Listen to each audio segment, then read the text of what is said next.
Okay, moving on to part two, and before we get into it, let me just say this. Watch those wrist rockets, because in part two, we're going to be talking about and reviewing my personal favorite battle droid ever, the B2 Super Battle Droid. Let's break them all down. Alright, so obviously, just getting into some of the canon and lore here about the B2 Super Battle Droids. They are basically the better in every way version of the B1 B1 Battle Droids. These Super Battle Droids had way tougher armor, and they were way stronger than B1s. They were actually able to lift a whole person off the ground, and yeah, that's how strong they were.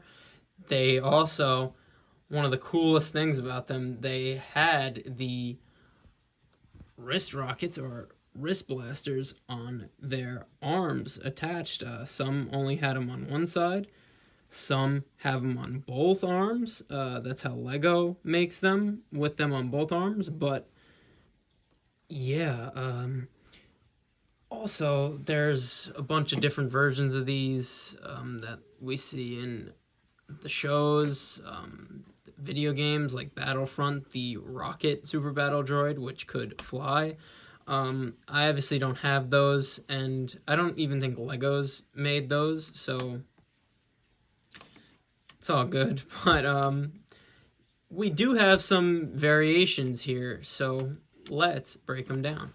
Okay, first, I'm just gonna go with the obvious. This B2 Super Battle Droid is actually a B2HA Super Battle Droid, and you go, what's different about him? Obviously, they were equipped with the impressive rocket arm. Now that's an actual wrist rocket, but very, very cool. Lego made these throughout the 2010s. I have 6 of them, thankfully, because they have never made these ever again. And I really pray that we get some new ones of these in the future, but that's why I'm grateful for the ones I have. But yeah, this is the B2HA Super Battle Droid, and they have that insane rocket arm. Now moving back to the normal Super Battle B2 Super Battle Droids. This is where we have the difference between the older ones that Lego produced in the 2010s, as you could see, compared to the newer 2024 Super Battle Droids. There's a bit of a difference. This one's a bit of a wider body and more of a silver color, and they're just a little fatter. It's really what I could call them. Because obviously, if you look at this one, they're definitely way slimmer. Definitely more detailed on the new ones. As you could see all the different lines here molded in that we see on B2 Super Battle Droids in the movies and games and shows, and a little more accurate looking than these Lego ones, but these were some of the first Lego ones ever, so. But obviously, they printed the eye in there too, which me as a little kid, I would draw on the eye. But just way more detailed in every way, and a bit of a more accurate gunmetal sort of color there. I wonder if they're actually, I've never even compared this. Wow, the older ones are actually slightly taller than the newer ones. I never compared them like this before. We learn on this channel, but yeah, and actually, this isn't the first version that Lego made. I wish I had. I was a little too young to be buying or to be getting gifted Lego sets at that time, but the first B2 Super Battle Droid Lego produced came in that Republic gunship with the Legend Jedi Bob, and those Super Battle Droids were that light powder blue color. I wish I had some of those to show you guys, but I don't. But it's okay because I have a impressive collection of B2 Super Battle Droids, and I'll take the 6 HA Super Battle Droids with that rocket arm over the light blue ones. And obviously, I was just about to say, I'd rather these newer ones because I heard the older light blue ones cracked profusely. None of my older B2s have cracked, so that's nice.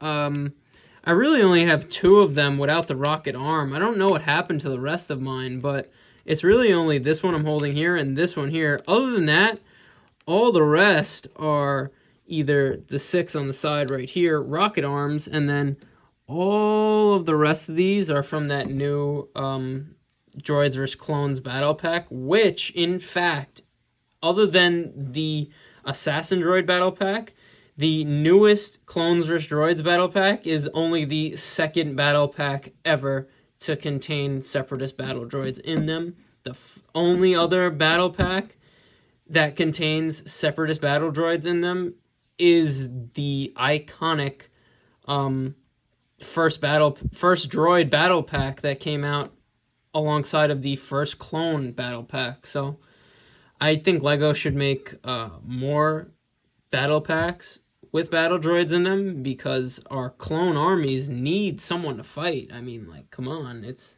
a little easy with the lower numbers of droids out there, but again, they're in that new battle pack, so hopefully that is a sign for things to come.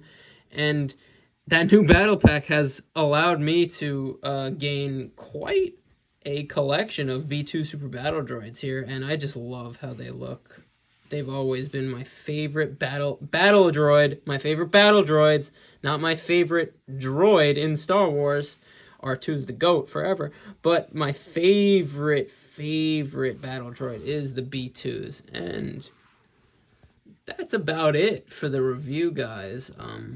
Again, only thing I'll leave you with is watch out for those wrist rockets. As a clone, I would know, but moving on to part 3 of my current Droid Army minifigure review.